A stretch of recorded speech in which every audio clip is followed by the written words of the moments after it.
राजा भोज और महामद की कथा। सूत जी ने कहा, ऋषियों, शालीवाहन के वंश में 10 राजा हुए। उन्होंने 500 वर्ष तक शासन किया और स्वर्गवासी हुए। तदनंतर भूमंडल पर धर्म मर्यादा लुप्त होने लगी। शालीवाहन के वंश में अंतिम 10वें राजा भोजराज हुए। उन्होंने देश की मर्यादा क्षीण होती देख दिग्विजय के लिए प्रस्थान किया। उनकी सेना 10,000 थी और उनके साथ कालिदास एवं अन्य विद्वान ब्राह्मण भी थे। उन्होंने सिंधु नदी को पार करके गांधार, मलेच्छ और कश्मीर के 6 राजाओं को परास्त किया तथा उनका कोष छीनकर उन्हें दंडित किया। उसी प्रसंग में आचार्य शिष्य मंडल के साथ मलेच्छ महमद नाम का व्यक्ति उपस्थित हुआ। राजा भोज ने मरुस्थल में विद्यमान महादेवी जी का दर्शन किया। महादेवी जी को पंचगव्य मिश्रित गंगा जल से स्नान कराकर चंदन आदि से भक्ति भाव पूर्वक उनका पूजन किया और उनकी स्तुति की। भोजराज ने कहा, हे मरुस्थल में निवास करने वाली तथा मलेच्छों से गुप्त शुद्ध सच्चिदानंद स्वरूप वाले गिरजापते, आप त्रिपुरासुर के विनाशक तथा नानाविध माया शक्ति के प्रवर्तक हैं। मैं आपकी शरण में आया हूं, आप मुझे अपना दास समझें। मैं आपको नमस्कार करता हूं। इस स्तुति को सुनकर भगवान शिव ने राजा से कहा, हे भोजराज, तुम्हें महाकालेश्वर तीर्थ में जाना चाहिए। यह वाल्विक नाम की भूमि है, पर अब मलेच्छों से दूषित हो गई है। इस दारुण प्रदेश में आर्य धर्म है ही नहीं। महामायावी त्रिपुरासुर यहां दैत्यराज बलि द्वारा प्रेषित किया गया है। मेरे द्वारा वरदान प्राप्त कर वो दैत्य समुदाय को बढ़ा रहा है। वो अयोनिज है, उसका नाम महमद है। राजन, तुम्हें इस अनार्य देश में नहीं आना चाहिए। मेरी कृपा से तुम विशुद्ध हो। भगवान शिव के इन वचनों को सुनकर राजा भोज अपनी सेना के साथ अपने देश में वापस चला आया। राजा भोज ने द्विजवर्ग के लिए संस्कृत वाणी का प्रचार किया और शूद्रों के लिए प्राकृत भाषा चलाई। उन्होंने 50 वर्ष तक राज्य किया और अंत में स्वर्गलोक को प्राप्त किया। उन्होंने देश मर्यादा का स्थापन किया। विंध्यगिरी और हिमाचल के मध्य में आर्यावर्त की पुण्य भूमि है। यहां आर्य लोग रहते हैं। देशराज एवं वत्सराज आदि राजाओं का आविर्भाव। सूत जी ने कहा, भोजराज के स्वर्गारोहण के पश्चात उनके वंश में 7 राजा हुए, पर वे सभी अल्पवायु, मंद बुद्धि और अल्प तेजस्वी हुए तथा 300 वर्ष के भीतर ही मर गए। उनके राज्यकाल में पृथ्वी पर छोटे छोटे अनेक राजा हुए। वीर सिंह नाम के 7वें राजा के वंश में 3 राजा हुए, जो 200 वर्ष के भीतर ही मर गए। 10वां, जो गंगा सिंह नाम का राजा हुआ, उसने कल्प क्षेत्र में धर्मपूर्वक अपना राज्य चलाया। अंतर्वेदी में कान्यकुब्ज पर राजा जयचंद्र का शासन था।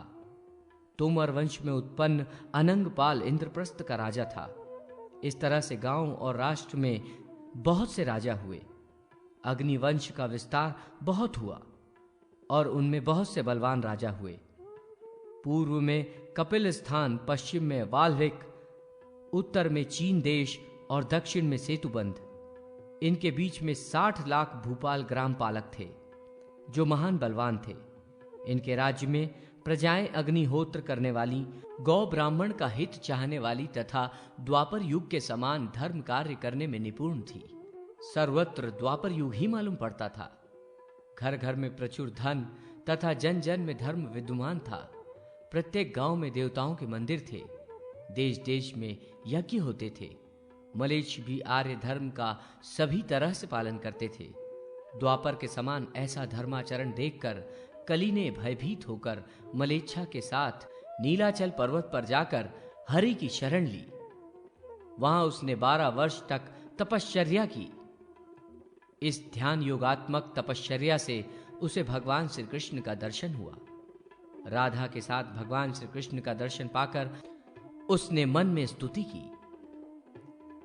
कलिके ने कहा, हे भगवान, आप मेरे साष्टांग दंडवत को प्रणाम करें, मेरी रक्षा कीजिए। हे कृपानिधे, मैं आपकी शरण में आया हूं। आप सभी पापों का विनाश करते हैं।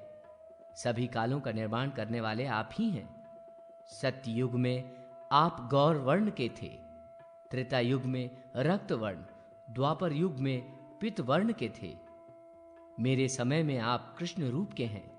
मेरे पुत्रों ने मलेच्छ होने पर भी अब आर्य धर्म स्वीकार किया है।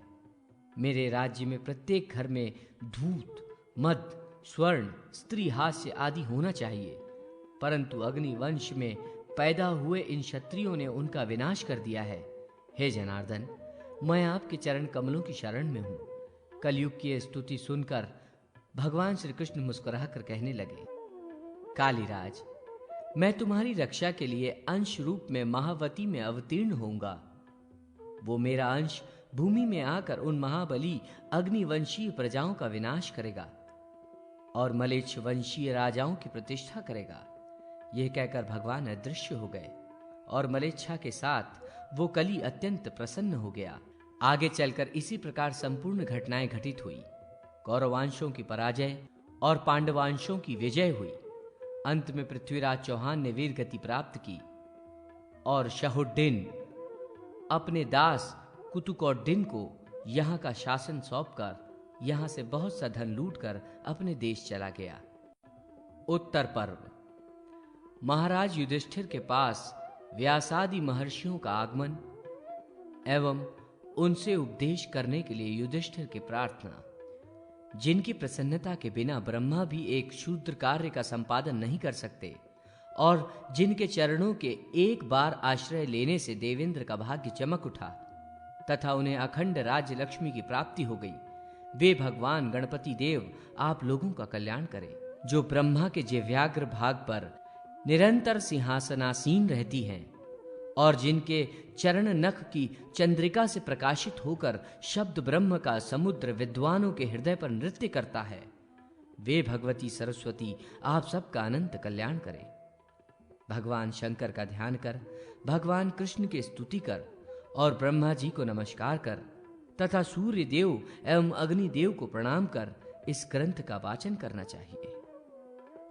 एक बार धर्म के पुत्र धर्मवेत्ता महाराज युधिष्ठिर को देखने के लिए व्यास, मार्कंडेय, मांडव्य, सांडिल्य, गौतम, शातातप, पराशर, भारद्वाज, शौनक, पुलसत्य, पुलह तथा देवर्षि नारद आदि श्रेष्ठ ऋषिगण पधारे। उन महान तपस्वी एवं वेद वेदांग परांगत ऋषियों को देखकर श्रीमान राजा युधिष्ठिर ने अपने भाइयों के साथ प्रसन्नचित हो सिंहासन से उठकर भगवान श्री कृष्ण तथा पुरोहित धौम्य को आगे कर उनका अभिवादन किया और आचमन एवं पादादि से उनकी पूजा कर आसन प्रदान किया। उन तपस्वियों के बैठने पर विनय से अवनत होकर महाराज युधिष्ठिर ने श्री वेद व्यास जी से कहा, भगवान, आपके प्रसाद से मैंने ये महान राज्य प्राप्त किया तथा दुर्योधनादि को परास्त किया, किंतु जैसे रोगी को सुख प्राप्त होने पर भी वो सुख उसके लिए सुखकार नहीं होता, वैसे ही अपने बंधु बांधवों को मारकर ये राज्य सुख मुझे प्रिय नहीं लग रहा है। जो आनंद वन में निवास करते हुए कंदमूल तथा फलों के भक्षण से प्राप्त होता है, ये सुख शत्रुओं को जीतकर संपूर्ण पृथ्वी का राज्य प्राप्त करने पर भी प्राप्त नहीं होता। जो भीष्म पितामह हमारे गुरु, बंधु, रक्षक, कल्याण और कवच स्वरूप थे, उन्हें भी मुझ जैसे पापी ने राज्य के लोभ से मार डाला। मैंने बहुत विवेक शून्य कार्य किया है। मेरा मन पाप पंख में लिप्त हो गया है। भगवान, आप कृपा कर अपने ज्ञान रूपी जल से मेरे अज्ञान तथा पाप पंख को धोकर सर्वथा निर्मल बना दीजिए और अपने प्रजा रूपी दीपक से मेरा धर्म रूपी मार्ग प्रशस्त कीजिए। धर्म के संरक्षक ये मुनिगण कृपा कर यहाँ आए हुए हैं। गंगा पुत्र महाराज भीष्म पितामह से मैंने अर्थशास्त्र, धर्मशास्त्र और मोक्ष शास्त्र का विस्तार से श्रवण किया है। उन शांतनु पुत्र भीष्म के स्वर्ग लोक चले जाने पर अब श्री कृष्ण और आप ही मैत्री एवं बंधुता के कारण मेरे मार्गदर्शक हैं। व्यास जी बोले, राजन, आपको करने योग्य सभी बातें मैंने पितामह भीष्म ने, महर्षि मार्कंडेय, धौम्य और महामुनि लोमश ने बता दी है। आप धर्मज्ञ, गुणी, मेधावी तथा धीमान पुरुषों के समान हैं। धर्म और अधर्म के निश्चय में कोई भी बात आपको अज्ञात नहीं है। ऋषिकेश, भगवान श्री कृष्ण यहाँ उपस्थित रहते हुए धर्म का उपदेश करने का साहस कौन कर सकता है?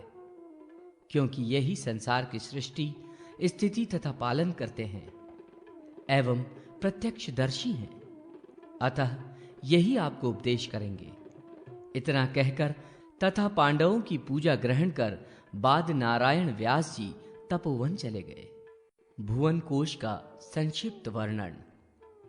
महाराज युधिष्ठिर ने पूछा, भगवान, ये जगत किसमें प्रतिष्ठित है? कहां से उत्पन्न होता है? इसका किसमें लय होता है? इस विश्व का हेतु क्या है? पृथ्वी पर कितने द्वीप, समुद्र तथा कुलाचल हैं? पृथ्वी का कितना प्रमाण है? कितने भुवन हैं? इन सब का आप वर्णन करें। भगवान श्री कृष्ण ने कहा, महाराज, आपने जो पूछा है वो सब पुराण का विषय है, किंतु संसार में घूमते हुए मैंने जैसा सुना और जो अनुभव किया है उनका संक्षिप्त में मैं वर्णन करता हूं। सर्ग, प्रतिसर्ग, वंश, मनवंतर और वंशानुचरित, इन 5 लक्षणों में समन्वित पुराण कहा जाता है। अनग, आपका प्रश्न इन 5 लक्षणों में से सर्ग के प्रति विशेष रूप से संबंध है, इसलिए इसका मैं संक्षेप में वर्णन करता हूं।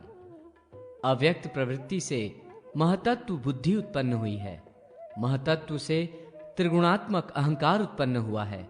अहंकार से पंचतंत्र मात्रा, पंचतंत्र मात्राओं से 5 महाभूत और इन भूतों से चराचर जगत उत्पन्न हुआ है। स्थावर जगतमात्मक अर्थात चराचर जगत के नष्ट होने पर जल मूर्ति में विष्णु रह जाते हैं, अर्थात सर्वत्र जल परिव्याप्त रहता है। उससे भूतात्मक अंड उत्पन्न होता है। कुछ समय के बाद उस अंड के 2 भाग हो गए। उसमें एक खंड पृथ्वी और दूसरा भाग आकाश हुआ। उसमें जरायु से मेरु आदि पर्वत हुए। नाड़ियों से नदी आदि हुई। मेरु पर्वत 16,000 योजन भूमि के अंदर प्रविष्ट है और 84,000 योजन भूमि के ऊपर है। 32,000 योजन मेरु के शिखर का विस्तार है। कमल स्वरूप भूमि की कर्णिका मेरु है। उस अंड से आदि देवता आदिल्य उत्पन्न हुए, जो प्रातः काल में ब्रह्मा, मध्याह्न में विष्णु और सायंकाल में रुद्र रूप में अवस्थित रहते हैं। एक आदित्य ही 3 रूपों को धारण करते हैं। ब्रह्मा से मरीचि, अत्रि, अंगिरा, पुलसत्य, पुलह, कृतु, भृगु, वशिष्ठ और नारद, ये 9 मानस पुत्र उत्पन्न हुए। पुराणों में उन्हें ब्रह्मपुत्र कहा गया है। ब्रह्मा के दक्षिण अंगूठे से दक्ष उत्पन्न हुए और बाएं अंगूठे से प्रसूति उत्पन्न हुई। दोनों दंपत्ति अंगूठे से ही उत्पन्न हुए हैं। उन दोनों से उत्पन्न हर्यर्ष आदि पुत्रों को देवर्षि नारद ने सृष्टि के लिए उद्धत होने पर ही सृष्टि से वीरत कर दिया। प्रजापति दक्ष ने अपने पुत्र हर्षश्रुओं को सृष्टि से विमुख देखकर सत्या आदि नाम वाली 60 कन्याओं को उत्पन्न किया और उनमें से उन्होंने 10 धर्म को, 13 कश्यप को, 27 चंद्रमा को, 2 बाहुपुत्र को, 2 कृशाश्वकों को, 4 अरिष्टनेमिकों को, 1 भृगु को, 1 कन्या शंकर को प्रदान किया। फिर इनसे चराचर जगत उत्पन्न हुआ। मेरु पर्वत के 3 श्रृंगों पर ब्रह्मा, विष्णु, शिव की क्रमशः वैराज, वैकुंठ तथा कैलाश नामक 3 पुरियां हैं। पूर्व आदि दिशाओं में इंद्र आदि दिक्पालों की नगरी है।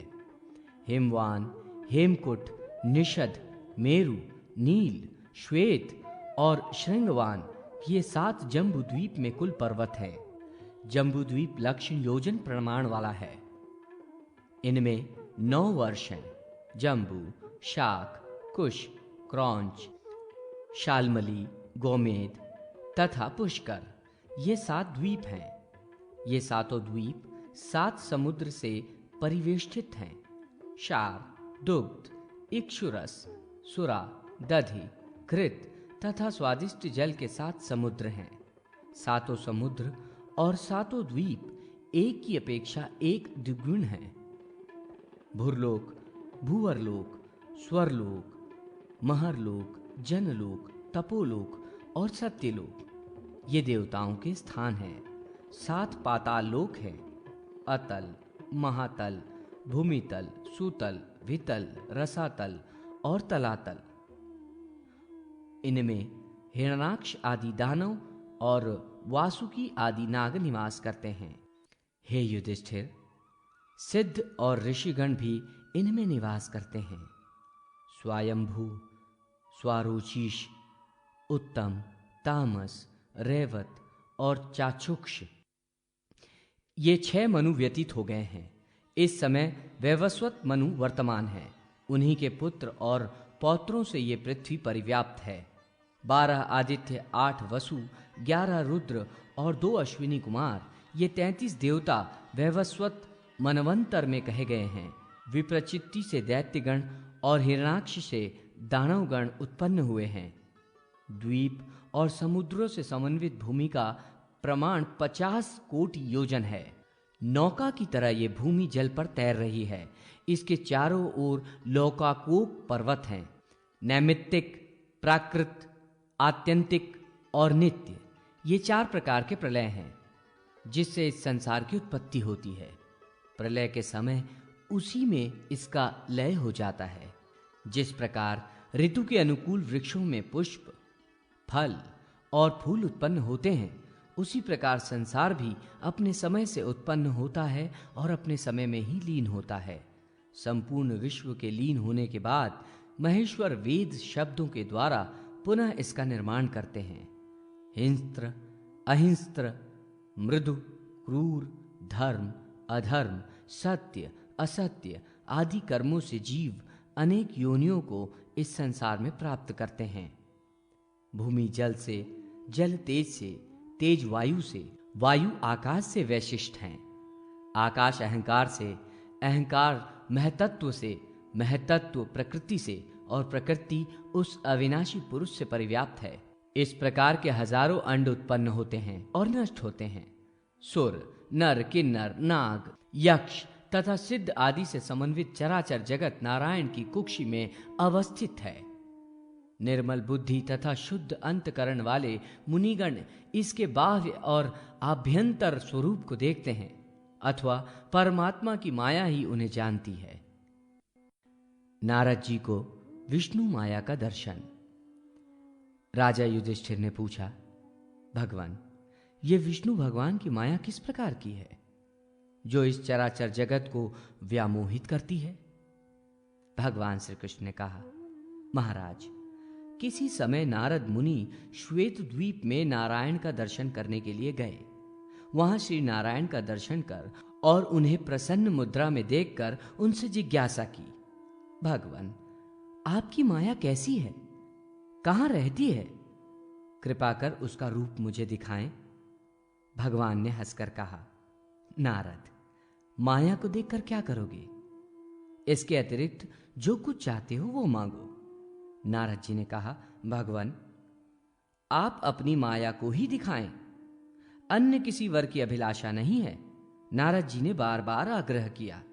नारायण ने कहा, अच्छा, आप हमारी माया देखें। यह कहकर नारद की उंगली पकड़कर श्वेत द्वीप से चले। मार्ग में आकर भगवान ने एक वृद्ध ब्राह्मण का रूप धारण कर लिया। शिखा, यज्ञोपवीत, कमंडलू, मृग चर्म को धारण कर कुशा की पवित्री हाथों में पहनकर वेद पाठ करने लगे और अपना नाम उन्होंने यज्ञ शर्मा रख लिया। इस प्रकार का रूप धारण कर नारद के साथ जम्बू द्वीप में आए। वे दोनों वेत्रवती नदी के तट पर स्थित विदिशा नामक नगरी में गए। उस विदिशा नगरी में धन धान्य से समृद्ध उद्यमी गाय, भैंस, बकरी आदि पशुपालन में तत्पर कृषि कार्य को भली भांति करने वाला शीरभद्र नाम का एक वैश्य निवास करता था। वे दोनों सर्वप्रथम उसी के घर गए। उसने इन विशुद्ध ब्राह्मण का आसन, अर्ध आदि से आदर सत्कार किया। फिर पूछा, यदि आप उचित समझें तो अपनी रुचि के अनुसार मेरे यहाँ का अन्न का भोजन करें। यह सुनकर वृद्ध ब्राह्मण रूपधारी भगवान ने हंसकर कहा, तुमको अनेक पुत्र पौत्र हों और सभी व्यापार एवं खेती में तत्पर रहें। तुम्हारी खेती और पशु धन की नित्य वृद्धि हो, ये मेरा आशीर्वाद है। इतना कहकर वे दोनों वहां से आ गए। मार्ग में गंगा के तट पर वेणिका नाम के गांव में गोस्वामी नाम का एक दरिद्र ब्राह्मण रहता था। वे दोनों उसके पास पहुंचे। वो अपनी खेती की चिंता में लगा था। भगवान ने उससे कहा, हम बहुत दूर से आए हैं, अब हम तुम्हारे अतिथि हैं, हम भूखे हैं, हमें भोजन कराओ। उन दोनों को साथ में लेकर वो ब्राह्मण अपने घर पर आया। उसने दोनों को स्नान भोजन आदि कराया। अनंतर सुखपूर्वक उत्तम शैया पर शयन आदि की व्यवस्था की। प्रातः उठकर भगवान ने ब्राह्मण से कहा, हम तुम्हारे घर में सुखपूर्वक रहे, अब जा रहे हैं। परमेश्वर करे कि तुम्हारी खेती निष्फल हो, तुम्हारी संतति की वृद्धि न हो। इतना कहकर वे वहां से चले गए। मार्ग में नारद जी ने पूछा, भगवान, वैश्य ने आपकी कुछ सेवा नहीं की, किंतु उसको आपने उत्तम वर दिया। इस ब्राह्मण ने श्रद्धा से आपकी बहुत सेवा की, किंतु उसको आपने आशीर्वाद के रूप में शाप ही दिया। ऐसा आपने क्यों किया? भगवान ने कहा, नारद, वर्ष भर मकड़ी पकड़ने से जितना पाप होता है उतना ही एक दिन हल जोतने से होता है। वो शीरभद्र वैश्य अपने पुत्र पौत्रों के साथ इसी कृषि कार्य में लगा हुआ है। वो नरक में जाएगा। अतः हमने न तो उसके घर में विश्राम किया और न ही भोजन ही किया। इस ब्राह्मण के घर में भोजन और विश्राम दोनों किया।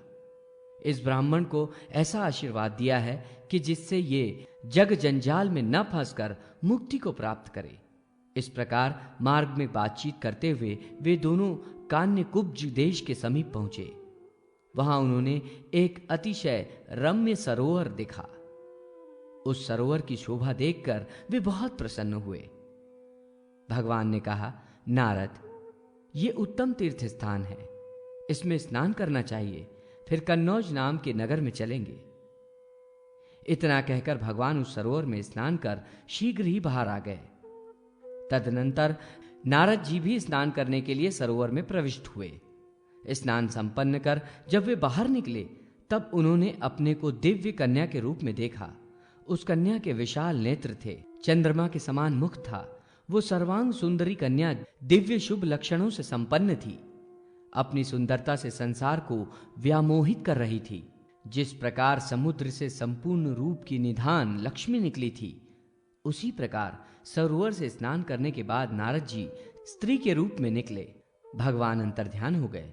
वो स्त्री भी अपने झुंड से भ्रष्ट अकेली हिरणी की तरह भयभीत होकर इधर उधर देखने लगी।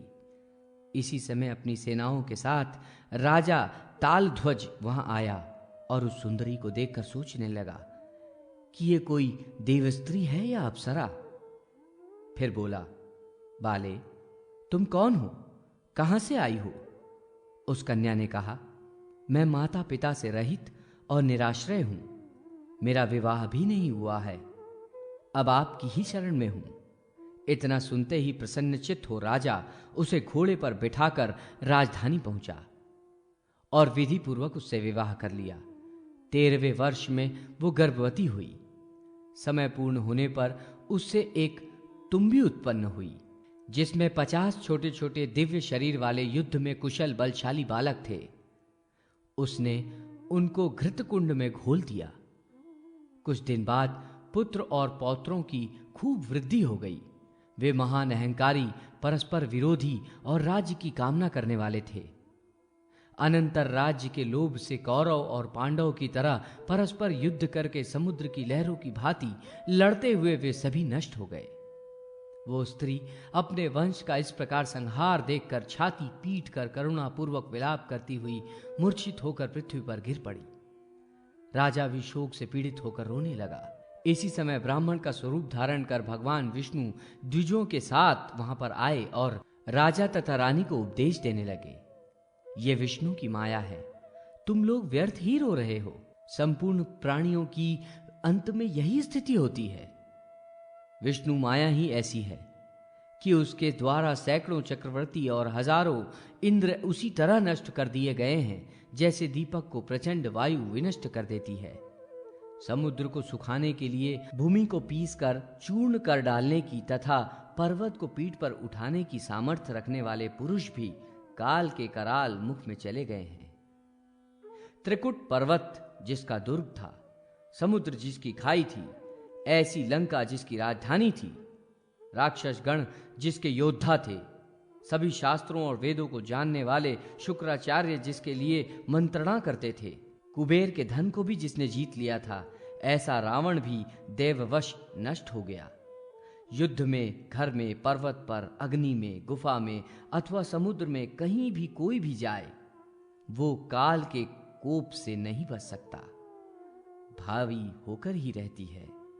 पाताल में जाए, इंद्रलोक में जाए, मेरु पर्वत चढ़ जाए, मंत्र, औषध, शस्त्र आदि से भी कितनी भी अपनी रक्षा करें, किंतु जो होना होता है वो होता ही है, इसमें किसी प्रकार का संदेह नहीं है।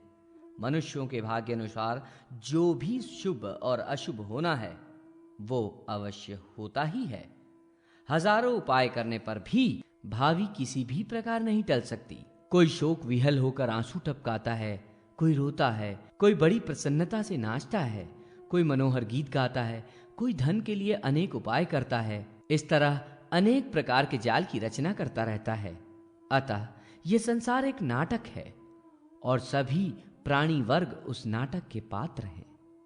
इतना उपदेश देकर भगवान ने रानी का हाथ पकड़कर कहा, नारद जी, तुमने विष्णु की माया देख ली? उठो, अब स्नान कर अपने पुत्र पौत्रों को अर्घ्य देकर और्ध्वदैहिक कृत्य करो। ये माया विष्णु ने स्वयं निर्मित की है। इतना कहकर उसी पुण्य तीर्थ में नारद को स्नान कराया। स्नान करते ही स्त्री रूप को छोड़कर नारद मुनि ने अपना रूप धारण कर लिया। राजा ने भी अपने मंत्री और पुरोहितों के साथ देखा कि जटाधारी, यज्ञोपवीतधारी, दंड कमंडलू लिए, वीणा धारण किए हुए खड़ाऊ के ऊपर स्थित एक तेजस्वी मुनि है। ये मेरी रानी नहीं है। उसी समय भगवान नारद का हाथ पकड़कर आकाश मार्ग से क्षण मात्र में श्वेत द्वीप आ गए। भगवान ने नारद से कहा, देवर्षि नारद जी, आपने मेरी माया देख ली? नारद के देखते देखते ऐसा कहकर भगवान विष्णु अंतर्हित हो गए। देवर्षि नारद जी ने भी हंसकर उन्हें प्रणाम किया और भगवान की आज्ञा प्राप्त कर तीनों लोकों में घूमने लगे। महाराज, इस विष्णु माया का हमने संक्षेप में वर्णन किया। इस माया के प्रभाव से संसार के जीव पुत्र, स्त्री, धन आदि से आसक्त हो रोते गाते हुए अनेक प्रकार की चेष्टाएं करते रहते हैं। संसार के दोषों का वर्णन।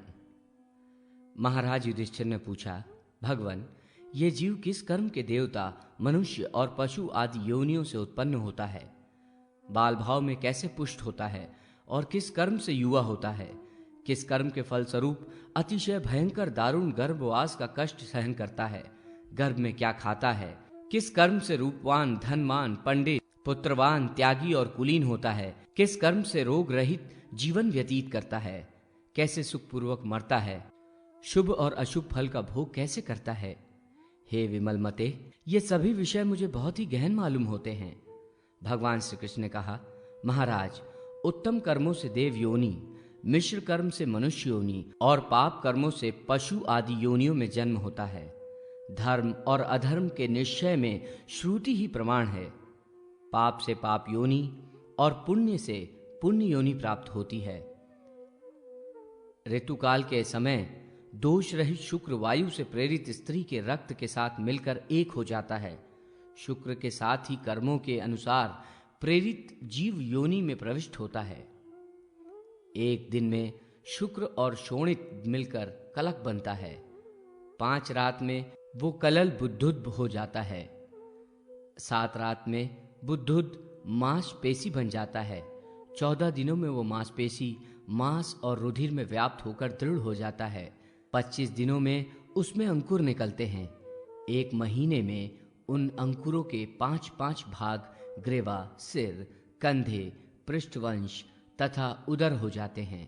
4 मास में वही अंकुरों का भाग अंगुली बन जाता है। 5 महीने में मुख, नासिका और कान बनते हैं। 6 महीने में दंत पंक्तियां, नख और कान के छिद्र बनते हैं। 7वें महीने में गुदा, लिंग अथवा योनि और नाभि बनते हैं। संधियां उत्पन्न होती हैं और अंगों में संकोच भी होता है। 8वें महीने में अंग प्रत्यंग सब पूर्ण हो जाते हैं और सिर में केश भी आ जाते हैं। माता के भोजन का रस नाभि के द्वारा बालक के शरीर पे पहुंचता है, उसी से उसका पोषण होता है। तब गर्भ में स्थित जीव सब सुख दुख समझता है और ये विचार करता है कि मैंने अनेक योनियों में जन्म लिया और बार बार मृत्यु के अधीन हुआ और अब जन्म होते ही फिर संसार के बंधन को प्राप्त करूंगा। इस प्रकार गर्भ में विचारता और मोक्ष का उपाय सोचता हुआ जीव अतिशय दुखी रहता है। पर्वत के नीचे दब जाने से जितना क्लेश जीव को होता है, उतना ही जिरायु से वेष्टित अर्थात गर्भ में होता है। समुद्र में डूबने से जो दुख होता है, वही दुख गर्भ के जल में भी होता है। तब तो लोहे के खंभे से बांधने में जीव को जो क्लेश होता है, वही गर्भ में जठरांगनी के ताप से होता है। तपाई हुई सुइयों से बेधने पर जो व्यथा होती है, उससे 8 गुना अधिक गर्भ में जीव को कष्ट होता है। जीवों के लिए गर्भावास से अधिक कोई दुख नहीं है। उससे भी कोटि गुना दुख जन्म लेते समय होता है। उस दुख से मूर्छा भी आ जाती है। प्रबल प्रसव वायु की प्रेरणा से जीव गर्भ के बाहर निकलता है। जिस प्रकार कोल्हू में पीड़न करने से तिल निस्सार हो जाता है, उसी प्रकार शरीर भी योनि यंत्र के पीड़न से निस्तत्व हो जाता है। मुख रूप जिसका द्वार है, दोनों ओष्ठ कपाट हैं, सभी इंद्रियां गवाक्ष अर्थात झरोखे हैं। दांत, जिह्वा, गला, वात, पित्त, कफ, जरा, शोक, काम, क्रोध, तृष्णा, राग, द्वेष आदि जिसमें उपकरण हैं, ऐसे इस देह रूप अनित्य ग्रह में नित्य आत्मा का निवास स्थान है। शुक्र शोणित के संयोग से शरीर उत्पन्न होता है और नित्य ही मूत्र, विष्ठा आदि से भरा रहता है, इसलिए ये अत्यंत अपवित्र है। जिस प्रकार विष्ठा से भरा हुआ घट बाहर धोने से शुद्ध नहीं होता, इसी प्रकार ये देह भी स्नान आदि के द्वारा पवित्र नहीं हो सकता। पंचगव्य आदि पवित्र पदार्थ भी इसके संसर्ग से अपवित्र हो जाते हैं। इससे अधिक और कौन अपवित्र पदार्थ होगा? उत्तम भोजन, पान आदि देह के संसर्ग से मलरूप हो जाते हैं।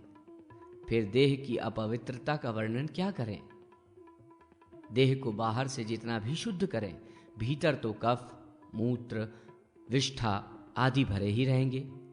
सुगंधित तेल देह में मलते रहें, परंतु कभी इस देह की मलिनता कम नहीं होती।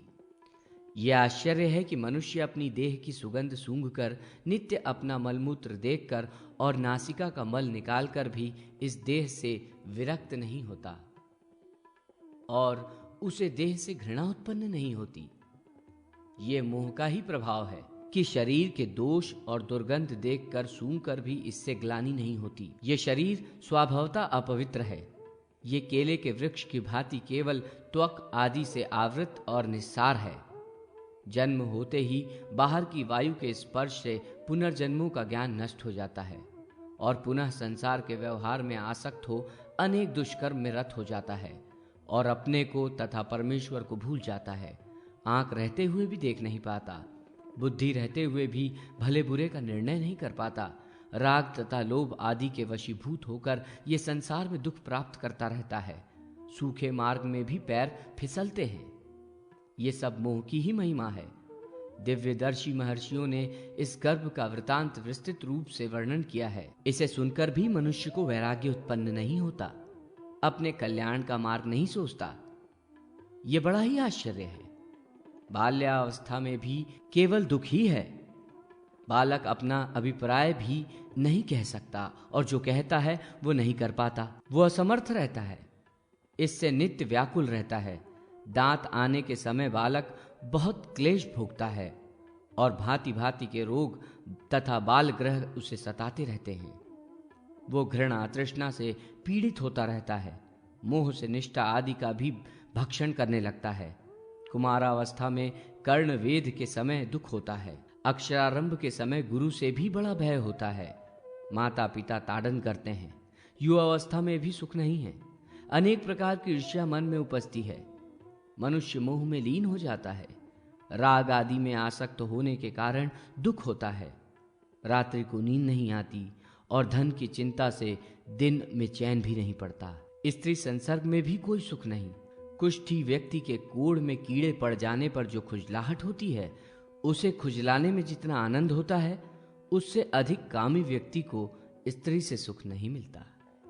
इस तरह विचार करने पर मालूम होता है कि स्त्री में कोई सुख नहीं है। व्यक्ति मान अपमान द्वारा, युवावस्था वृद्धावस्था के द्वारा और संयोग वियोग के द्वारा ग्रस्त है। तो फिर निर्विवाद सुख कहाँ है? जो यौवन के कारण स्त्री पुरुषों के शरीर परस्पर प्रिय लगते हैं, वही वार्धक्य के कारण घृणित प्रतीत होते हैं। वृद्ध हो जाने, शरीर के कांपने और सभी अंगों के जर्जर एवं शिथिल हो जाने पर वो सभी को अप्रिय लगता है।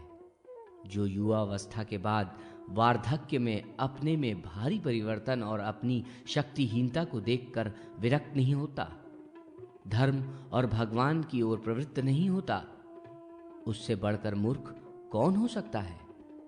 बुढ़ापे में जब पुत्र पौत्र बांधत्व दुराचारी नौकर आदि अवज्ञा उपेक्षा करते हैं, तब अत्यंत दुख होता है। बुढ़ापे में वो धर्म अर्थ काम तथा मोक्ष संबंधी कार्यों को संपन्न करने में असमर्थ रहता है।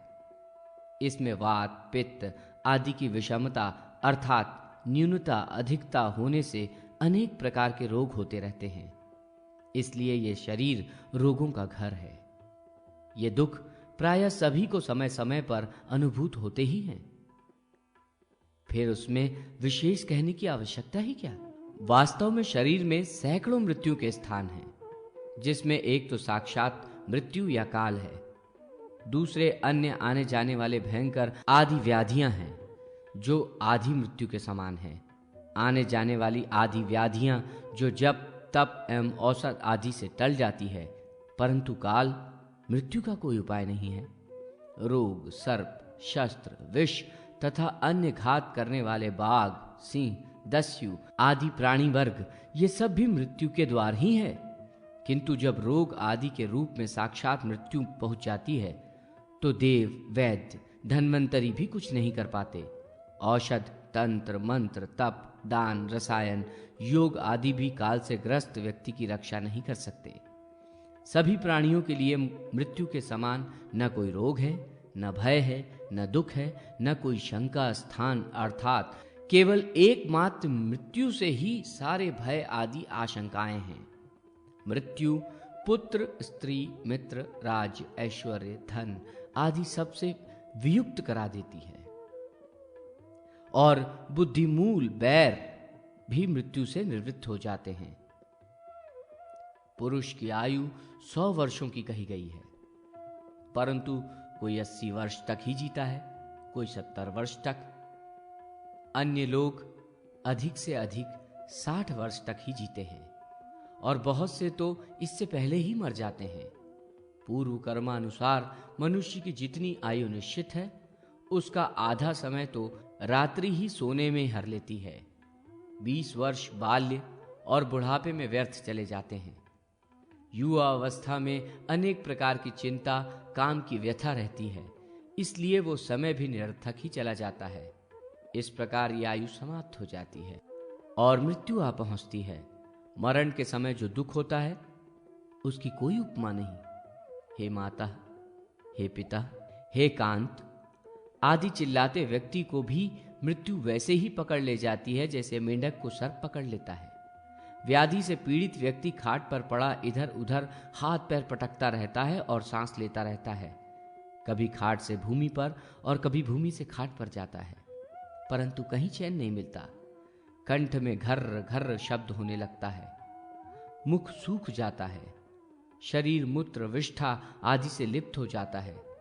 प्यास लगने पर जब वो पानी मांगता है तो दिया हुआ पानी भी कंठ तक ही रह जाता है। वाणी बंद हो जाती है, पड़ा पड़ा चिंता करता रहता है कि मेरे धन को कौन भोगेगा, मेरे कुटुंब की रक्षा कौन करेगा। उस तरह के अनेक प्रकार की यातना भोगता हुआ मनुष्य मरता है, और जीव इस देह से निकलते ही जोंक की तरह दूसरे शरीर में प्रविष्ट हो जाता है। मृत्यु से भी अधिक दुख विवेकी पुरुषों को याचना अर्थात मांगने में होता है। मृत्यु तो क्षणिक दुख होता है, किंतु याचना से तो निरंतर दुख ही होता है।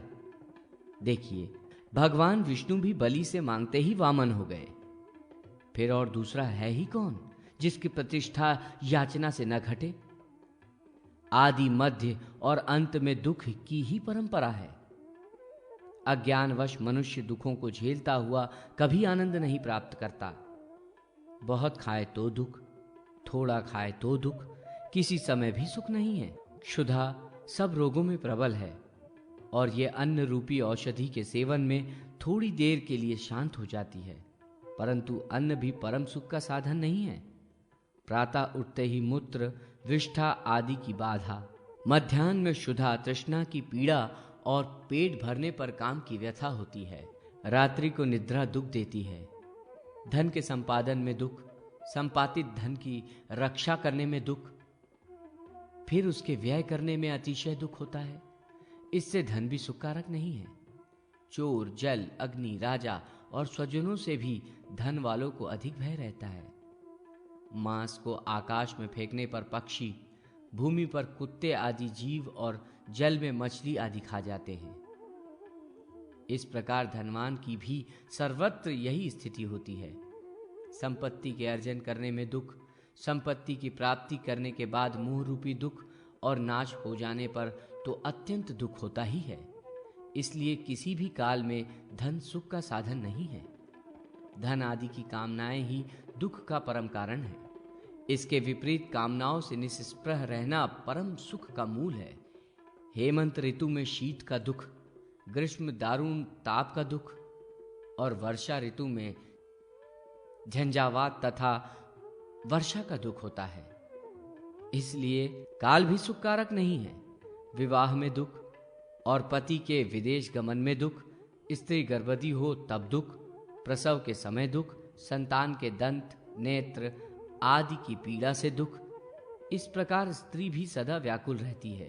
कुटुंबियों को ये चिंता रहती है कि गौ नष्ट हो गई, खेती सूख गई, नौकर चला गया, घर में मेहमान आया है, स्त्री के अभी संतान हुई है, इसके लिए रसोई कौन बनाएगा, कन्या के विवाह आदि की चिंता। इस प्रकार हजारों चिंताएं कुटुंबियों के कारण लगी रहती है, जिनसे उनके शील, शुद्ध बुद्धि और संपूर्ण गुण नष्ट हो जाते हैं। जिस तरह कच्चे घड़े में जल डालते ही घट के समान जल नष्ट हो जाता है, उसी तरह गुणों सहित कुटुंबी मनुष्य का देह नष्ट हो जाता है। राज्य भी सुख का साधन नहीं है। जहां नित्य संधि विग्रह की चिंता लगी रहती है और पुत्र से भी राज्य के ग्रहण का भय बना रहता है, वहां सुख का लेश भी नहीं है। अपनी जाति से भी सबको भय होता है।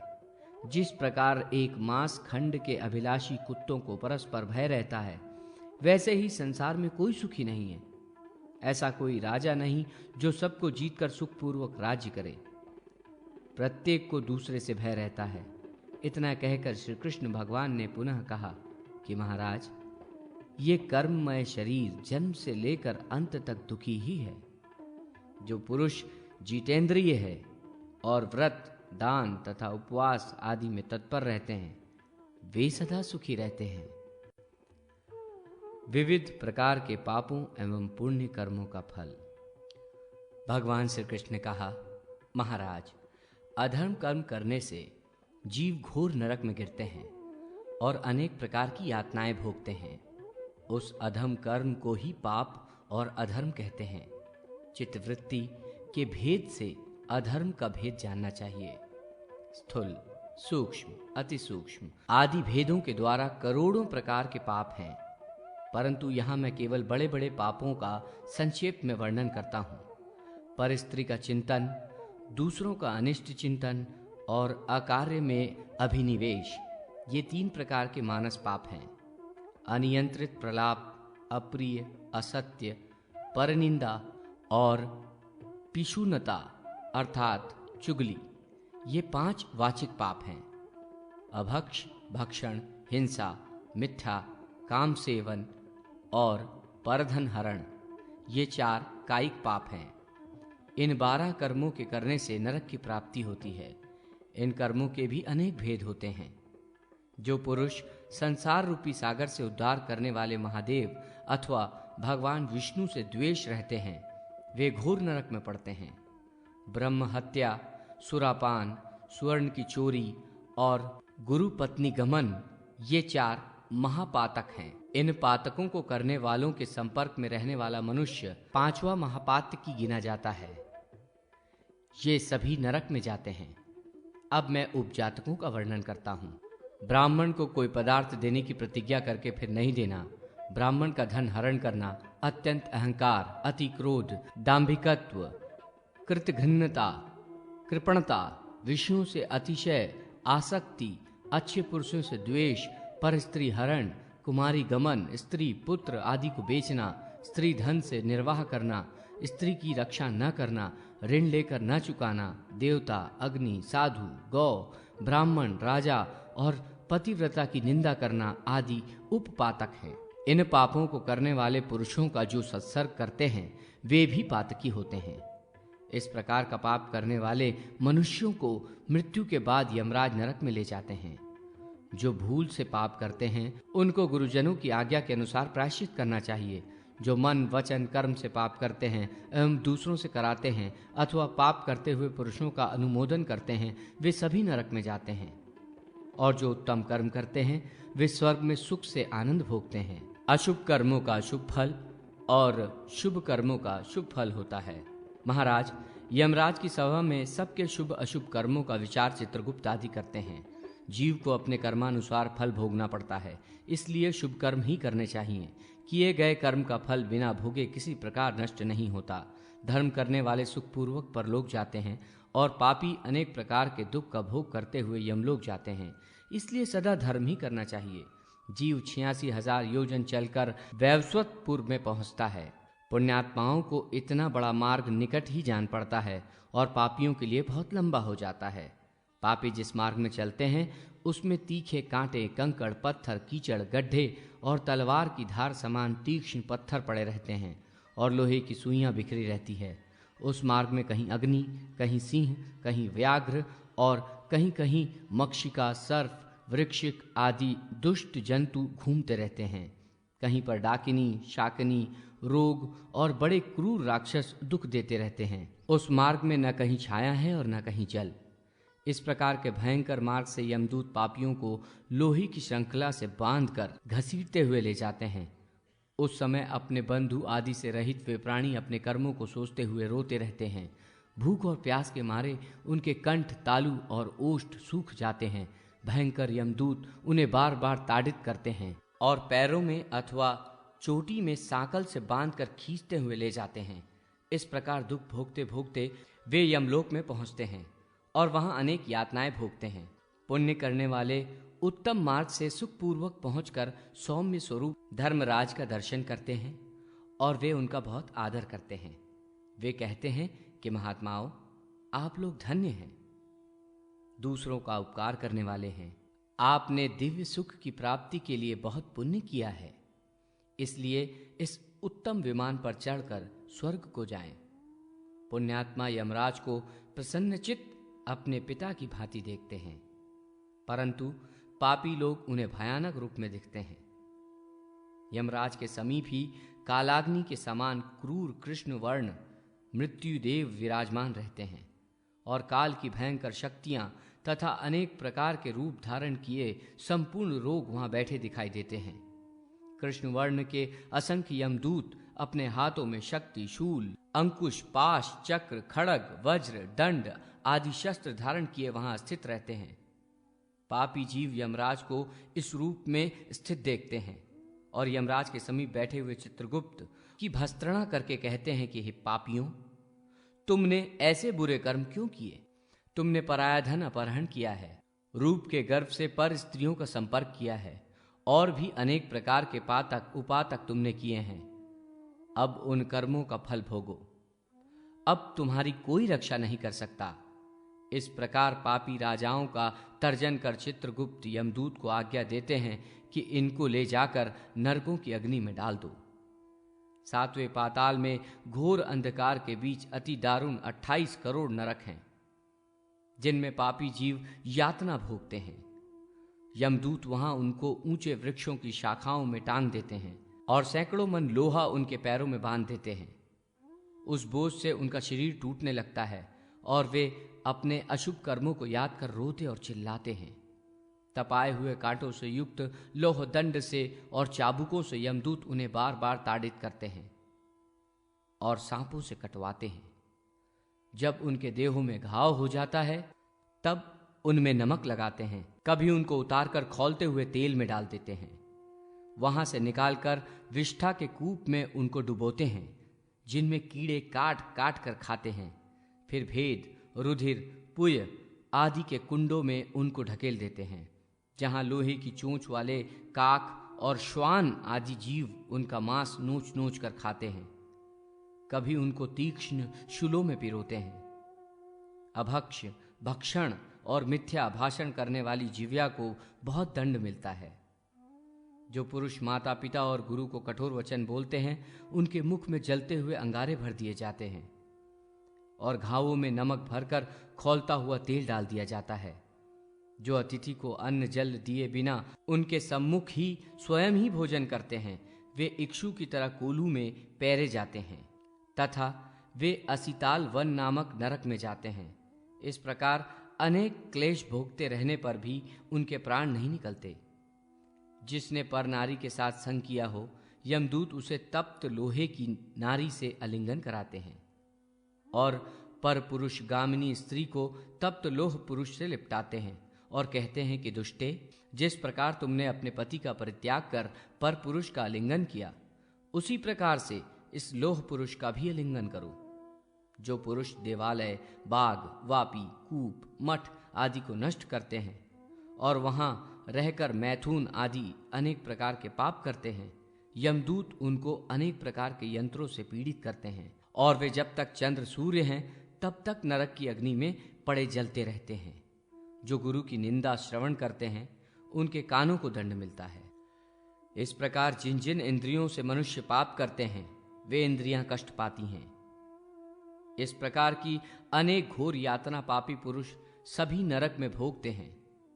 इनका 100 वर्षों में भी वर्णन नहीं हो सकता। जीव नरकों में अनेक प्रकार की दारुण व्यथा भोगते रहते हैं, परंतु उनके प्राण नहीं निकलते। इससे भी अधिक दारुण यातनाएं हैं। मृदुचित्त पुरुष उनको सुनकर ही दहलने लगते हैं। पुत्र, मित्र, स्त्री आदि के लिए प्राणी अनेक प्रकार का पाप करता है, परंतु उस समय कोई सहायता नहीं करता। केवल एकाकी ही वो दुख भोगता है और प्रलय पर्यंत नरक में पड़ा रहता है। यह ध्रुव सिद्धांत है कि अपना किया पाप स्वयं भोगना पड़ता है। इसलिए बुद्धिमान मनुष्य शरीर को नश्वर जानकर लेश मात्र भी पाप न करे। पाप से अवश्य ही नरक भोगना पड़ता है। पाप का फल दुख है और नरक से बढ़कर अधिक दुख कहीं नहीं है। पापी मनुष्य नरकवास के अनंतर फिर पृथ्वी पर जन्म लेते हैं। वृक्ष आदि अनेक प्रकार के स्थावर योनियों में जन्म ग्रहण करते हैं और अनेक कष्ट भोगते हैं। अनंतर कीट, पतंग, पक्षी, पशु आदि अनेक योनियों में जन्म लेते हुए अति दुर्लभ मनुष्य जन्म पाते हैं। स्वर्ग और मोक्ष देने वाले मनुष्य जन्म को पाकर ऐसा कर्म करना चाहिए जिससे नरक न देखना पड़े। यह मनुष्य योनि देवताओं तथा असुरों के लिए भी अत्यंत दुर्लभ है। धर्म से ही मनुष्य का जन्म मिलता है। मनुष्य जन्म पाकर उसे धर्म की वृद्धि करनी चाहिए।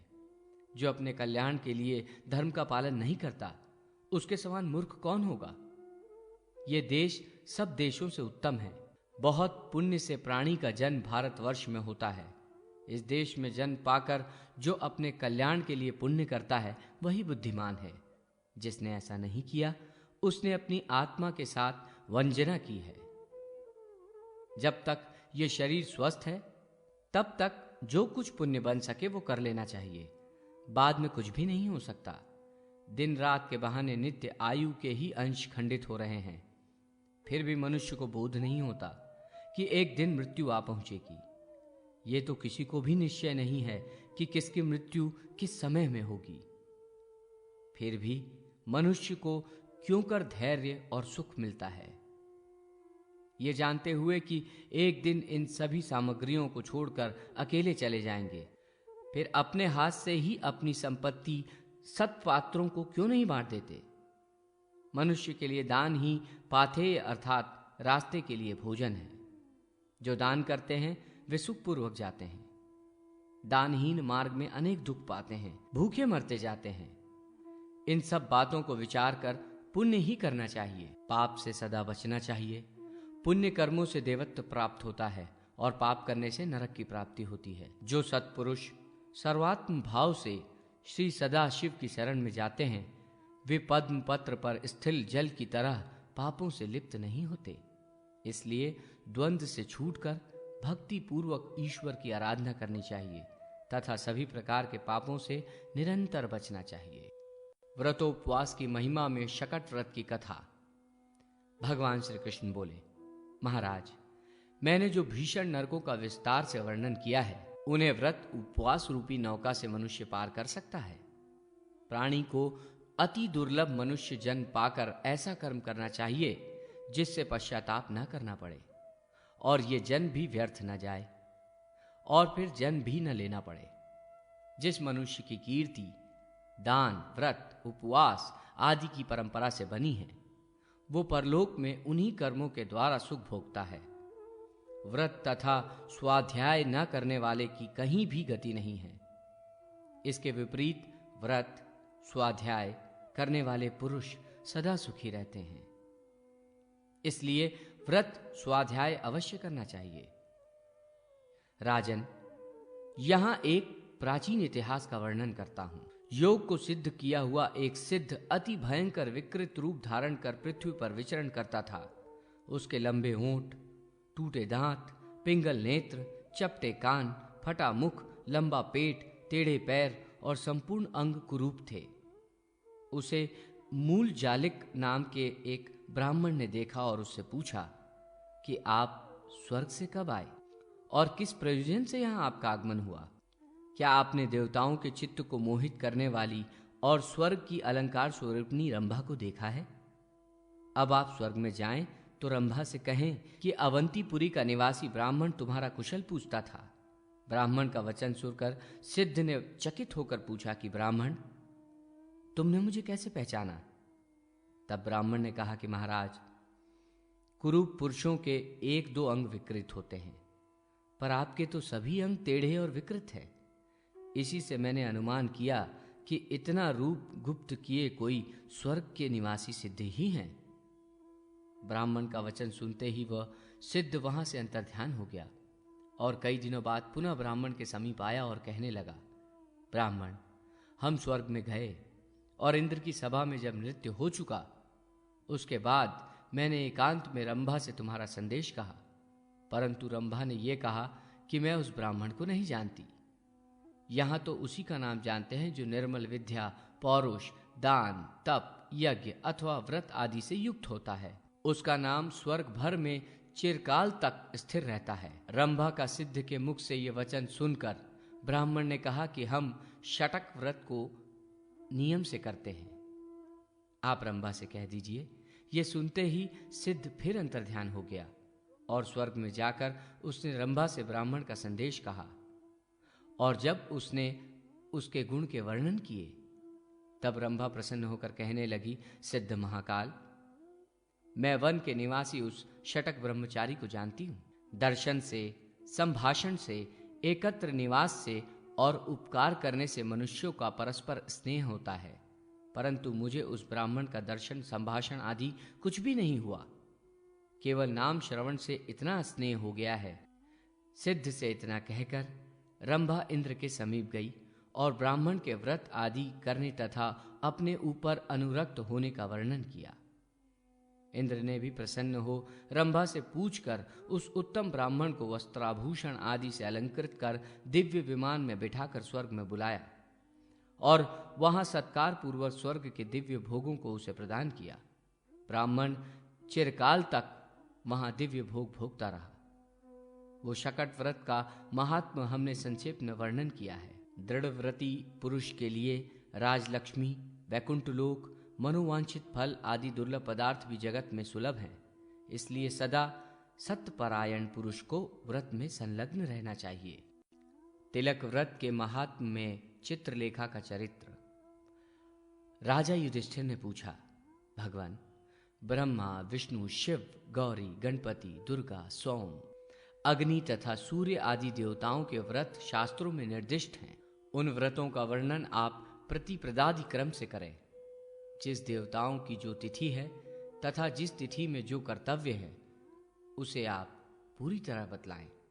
भगवान श्री कृष्ण बोले, महाराज, चैत्र मास के शुक्ल पक्ष की जो प्रतिपदा होती है उस दिन स्त्री अथवा पुरुष नदी, तालाब या घर पर स्नान कर देवता और पितरों का तर्पण करें। फिर घर आकर आटे की पुरुषाकार संवत्सर की मूर्ति बनाकर चंदन, पुष्प, धूप, दीप, नैवेद्य आदि उपचारों से उसकी पूजा करें। ऋतु तथा मासों का उच्चारण करते हुए पूजन तथा प्रणाम कर संवत्सर की प्रार्थना करें और मंत्र पढ़कर वस्त्र से प्रतिमा को वैष्ठित करें। तदनंतर फल, पुष्प, मोदक आदि नैवेद्य चढ़ाकर हाथ जोड़कर प्रार्थना करें, भगवान, आपके अनुग्रह से मेरा वर्ष सुखपूर्वक व्यतीत हो। ये कहकर यथाशक्ति ब्राह्मण को दक्षिणा दें और उसी दिन से आरंभ कर ललाट को नित्य चंदन से अलंकृत करें। इस प्रकार स्त्री या पुरुष इस व्रत के प्रभाव से उत्तम फल को प्राप्त करते हैं। भूत, प्रेत, पिशाच, ग्रह, डाकिनी और शत्रु उसके मस्तक में तिलक देखते ही भाग खड़े होते हैं। इस संबंध में मैं एक इतिहास कहता हूँ। पूर्व काल में शत्रुंजय नाम के एक राजा थे और चित्रलेखा नाम की अत्यंत सदाचारिणी उनकी पत्नी थी। उसी ने सर्वप्रथम ब्राह्मणों से संकल्प पूर्वक इस व्रत को ग्रहण किया था। इसके प्रभाव से बहुत अवस्था बीतने पर उनको एक पुत्र हुआ। उसके जन्म से उनको बहुत आनंद प्राप्त हुआ। वो रानी सदा संवत्सर व्रत किया करती और नित्य ही मस्तक में तिलक लगाती। जो उसको तिरस्कृत करने की इच्छा से उसके पास आता, वो उसके तिलक को देखकर पराभूत सा हो जाता। कुछ समय के बाद राजा को उन्मत्त हाथी ने मार डाला और उनका बालक भी सिर की पीड़ा से मर गया। तब रानी अति शोकाकुल हुई। धर्मराज के किंकर उन्हें लेने के लिए आए। उन्होंने देखा कि तिलक लगाए चित्रलेखा रानी समीप में बैठी है। उसको देखते ही वो उल्टे लौट गए। यमदूतों के चले जाने पर राजा अपने पुत्र के साथ स्वस्थ हो गया और पूर्व कर्मानुसार शुभ भोगों का उपभोग करने लगा। महाराज, इस परम उत्तम व्रत का पूर्व काल में भगवान शंकर ने मुझे उपदेश दिया था और हमने आपको सुनाया। ये तिलक व्रत समस्त दुखों को हरने वाला है। इस व्रत को जो भक्ति पूर्वक करता है वो चिरकाल पर्यंत संसार का सुख भोग कर अंत में ब्रह्म लोक को प्राप्त होता है। अशोक व्रत तथा करवीर व्रत का महात्म्य। भगवान श्री कृष्ण ने कहा, महाराज, अश्विन मास की शुक्ल प्रतिपाद को गंध, पुष्प, धूप, दीप, सप्त धान्य से तथा फल, नारिकेल, अनार, लड्डू आदि अनेक प्रकार के नैवेद्य से मनोरम पल्लवों से युक्त अशोक वृक्ष का पूजन करने से कभी शोक नहीं होता। अशोक वृक्ष की निम्नलिखित मंत्र से प्रार्थना करें और उसे अर्घ प्रदान करें। अशोक वृक्ष, आप मेरे कुल में पिता, भाई, पति, सास तथा ससुर आदि सभी का शोक शमन करें। वस्त्र से अशोक वृक्ष को लपेटकर पताकाओं से अलंकृत करें। इस व्रत को यदि स्त्री भक्ति पूर्वक करे तो वो दमयंती, स्वाहा, वेदवती और सती की भांति अपने पति की अति प्रिय हो जाती है। वन गमन के समय सीता ने भी मार्ग में अशोक वृक्ष का भक्ति पूर्वक गंध, पुष्प, धूप, दीप, नैवेद्य, तिल, अक्षत आदि से पूजन किया और प्रदक्षिणा कर वन को गई। जो स्त्री तिल, अक्षत, गेहूं, सशर्प आदि से अशोक का पूजन कर मंत्र से वंदना और प्रदक्षिणा कर ब्राह्मण को दक्षिणा देती है, वो शोक मुक्त होकर चिरकाल तक अपने पति सहित संसार के सुखों का उपभोग कर अंत में गौरी लोक में निवास करती है। यह अशोक व्रत सब प्रकार के शोक और रोग को हरने वाला है। महाराज, इसी प्रकार ज्येष्ठ मास की शुक्ल प्रतिपदा को सूर्योदय के समय अत्यंत मनोहर देवता के उद्यान में लगे हुए करवीर वृक्ष का पूजन करें। लाल सूत्र से वृक्ष को वेष्टित कर गंध, पुष्प, धूप, दीप, नैवेद्य, सप्त धान्य, नारिकेल, नारंगी और भांति भांति के फलों से पूजन कर इस मंत्र से उनकी प्रार्थना करें। भगवान विष्णु और शंकर के मुकुट रत्न के रूप में सुशोभित भगवान सूर्य के अत्यंत प्रिय तथा विश्व के आवास करवीर आपको बार बार नमस्कार है। इसी तरह इस मंत्र से प्रार्थना कर ब्राह्मण को दक्षिणा दें एवं वृक्ष की प्रदक्षिणा कर घर जाएं। सूर्यदेव की प्रसन्नता लिए इस व्रत को अरुंधति, सावित्री, सरस्वती, गायत्री, गंगा, दमयंती, अनुसुईया और सत्यभामा आदि पतिव्रता स्त्रियों ने तथा अन्य स्त्रियों ने भी किया है। इस करवीर व्रत को जो भक्ति पूर्वक करता है वो अनेक प्रकार के सुख भोग कर अंत में सूर्य लोक को जाता है।